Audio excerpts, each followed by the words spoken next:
ಆತ್ಮೀಯ ರೈತರೇ, ಎಲ್ಲರಿಗೂ ನಮಸ್ಕಾರ.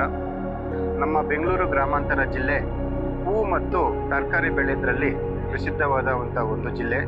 ಇತ್ತೀಚಿನ ದಿನಗಳಲ್ಲಿ ಉತ್ಕೃಷ್ಟವಾದ ಒಂದು ಹೂವು ಮತ್ತು ತರಕಾರಿ ಬೆಳೆಗಳನ್ನು ಬೆಳೆಯೋದಕ್ಕೋಸ್ಕರ ರೈತರು ಪಾಲಿ ಹೌಸ್ಗಳಲ್ಲಿ ಈ ಹೂವು ಮತ್ತು ತರಕಾರಿಗಳನ್ನ ಬೆಳೀತಾ ಇದ್ದಾರೆ. ಆದರೆ ಈ ಪಾಲಿ ಹೌಸ್ ಮೇಲೆ ಬೀಳುವಂಥ ಮಳೆ ನೀರನ್ನ ಸರಿಯಾಗಿ ಸದ್ಬಳಕೆ ಮಾಡ್ಕೊಳ್ತಾ ಇಲ್ಲ.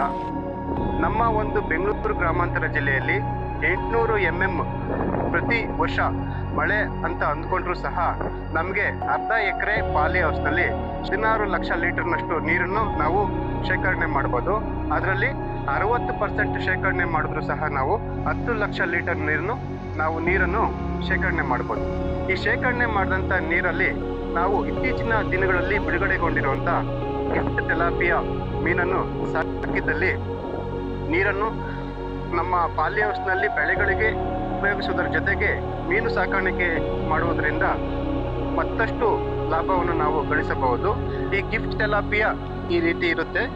ಇದು 6 ತಿಂಗಳಲ್ಲಿ ಸುಮಾರು 600ರಿಂದ 700 ಗ್ರಾಮ್ ತೂಕ ಬರುವಂಥ ಒಂದು ಉತ್ಕೃಷ್ಟವಾದ ಮೀನಾಗಿದ್ದು ತಿನ್ನಲು ಸಹ ಇದು ತುಂಬ ಶುಚಿಯಾಗಿರುವುದರಿಂದ ದಯವಿಟ್ಟು ಎಲ್ಲ ರೈತರು ಈ ಗಿಫ್ಟ್ ತೆಲಾಪಿಯಾ ಮೀನನ್ನು ನೀರನ್ನು ಶೇಖರಣೆ ಮಾಡಿರುವಂಥ ಒಂದು ಕೃಷಿ ಹೊಂಡಗಳಲ್ಲಿ ನೀವು ಬೆಳೆದಿದ್ದೇ ಆದಲ್ಲಿ ಒಳ್ಳೆಯ ಒಂದು ಉತ್ತಮವಾದ ಮಾರುಕಟ್ಟೆ ದೊರೆಯುವುದರ ಜೊತೆಗೆ ಅಧಿಕ ಲಾಭವನ್ನು ಸಹ ಪಡೆಯಬಹುದು.